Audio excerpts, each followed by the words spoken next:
तो मनीष प्रभु का प्रश्न ये है कि अगर मधु कैटभ को भगवान विष्णु या भगवान हयग्रीव ने मारा, लेकिन हम लोग तो दुर्गा स्तुति में हम लोग सुनते हैं माधु कैटभ मारे, ऐसे कुछ है समथिंग, मैंने भी सुना है। हाँ मधु कैटभ दो मारे सुर भयहीन करे। हाँ, मधु कैटभ दो मारे सुर भयहीन करे। हाँ ओके बात। तो दोनों में क्या सही है क्या गलत है? तो इसको दो दृष्टिकोण से आप देख सकते हो इसको।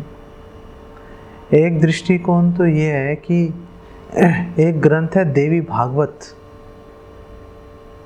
जिसमें कि दुर्गा देवी का यशोगान किया गया है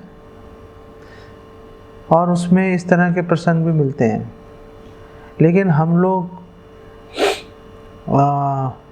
देवी भागवत को प्रमाणिक नहीं मानते। उसमें देवी भागवत में जो भी कथाएं लिखी हैं वो प्रमाणिक नहीं है। ये तो एक दृष्टिकोण है। दूसरा दृष्टिकोण है कि ऐसा संभव है कि दुर्गा देवी ने मधु कैटभ दोनों का संहार किया हो। जैसा हमने अभी चर्चा की कि महाभारत में ही दो तरह का वर्णन आ रहा है। एक बार भगवान विष्णु ने संहार किया, एक बार भगवान हयग्रीव ने संहार किया, अलग अलग कल्प के अंदर। इसी तरह से किसी और कल्प में माता दुर्गा भी संहार कर सकती हैं, इसमें कोई संशय नहीं है, कोई आश्चर्य नहीं है इसके अंदर। लेकिन जब हम इस बात को समझते हैं कि माता दुर्गा ने संहार किया मधु कैटभ या और किसी राक्षसों का भी, तो भी उसके पीछे जो शक्ति है, वो शक्ति कहाँ से आई संहार करने की? वो शक्ति जो है वो भगवान कृष्ण की दया से आई। जैसे ब्रह्मा जी ब्रह्म संहिता में कहते हैं, सृष्टि स्थिति प्रलय साधन शक्ति रेखा छाए यस्य भुवनानि विभर्ति दुर्गा इच्छानुरूपमपि यस्य च चेष्टते सा गोविंदम आदि पुरुषम तमहम भजामि। जो दुर्गा देवी हैं वो तो भगवान कृष्ण गोविंद की एक छाया की तरह कार्य करती हैं। जैसे एक व्यक्ति है, उसने हाथ उठाया तो छाया को भी हाथ उठाना पड़ेगा। ऐसे नहीं कि व्यक्ति ने हाथ उठाया और छाया ने हाथ नीचे गिरा दिया तो लोग बोलेंगे अरे भूत है यहाँ पे कोई।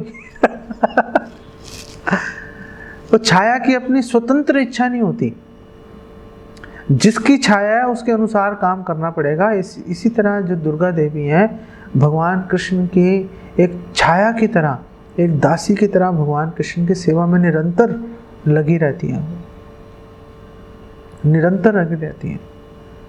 नवद्वीप में एक द्वीप है सीमांत द्वीप, और सीमांत द्वीप मायापुर आप जाएंगे वेस्ट बंगाल में, तो वहाँ पे सीमांत द्वीप, वहाँ पर दुर्गा देवी के बारे में, दुर्गा देवी आई हैं वहाँ पर श्री चैतन्य महाप्रभु की कृपा प्राप्त करने के लिए। और उन्होंने जो अपनी मांग है, जो सीमा है, उन्होंने उनकी चरण रज अपने सिर पे स्वीकार की दुर्गा देवी ने, इसीलिए उसका नाम सीमांत द्वीप पड़ गया।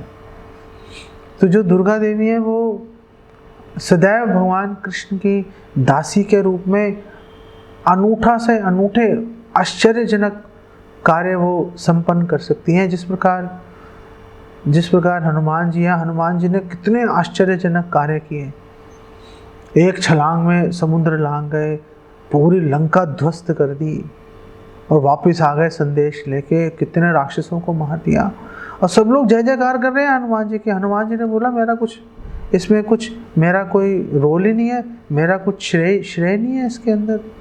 जो कुछ भी हुआ सारे भगवान राम की दया से, उनकी शक्ति के कारण हुआ। मैं तो एक निमित्त मात्र हूँ, यंत्र की भांति कार्य कर रहा हूँ। इस तरह हमें ये भी समझना चाहिए कि जो दुर्गा देवी हैं वो जो भी कार्य संपन्न करेंगी भगवान कृष्ण की शक्ति से आवेशित होकर कार्य करेंगी। और अगर आप कॉरपोरेट्स में, कंपनीज में काम करते हो तो आपको पता होगा कि मैनेजर्स, वर्कर्स जो भी बड़े बड़े कार्य करें, उसका जो श्रेय है, उसका जो क्रेडिट है, वो तो कंपनी के मालिक को जाता है। अवार्ड लेने के लिए कंपनी का मालिक, जो फिक्की और जो चैम्बर ऑफ कॉमर्स, ये बड़े बड़े जो अवार्ड्स, या प्रेसिडेंट ऑफ इंडिया जाके बड़े बड़े अवार्ड लेगा, अवार्ड देंगे, वो तो कंपनी का मालिक ही जाता है, कोई कंपनी के नौकर को नहीं भेजते जिसने एक्चुअल काम किया था। उसी तरह से दुर्गा देवी, अगर कोई बहुत ही आश्चर्यजनक उन्होंने कार्य कर दिया तो उसका जो श्रेय है, उसका क्रेडिट भी भगवान कृष्ण को ही जाता है। और इसमें दुर्गा देवी को कोई ऑब्जेक्शन नहीं है, 1% भी। तो अगर दुर्गा देवी ने वध किया उनका, जो कि संभव है कि वध कर सकती हैं वो, तो भी उसका क्रेडिट भगवान कृष्ण को ही देना पड़ेगा हमें। तो कोई विरोधाभास, कोई कॉन्ट्राडिक्शन, अगर हम उस दृष्टिकोण से देखें तो कोई कॉन्ट्राडिक्शन नहीं है उसके अंदर। ठीक है ना? ओके।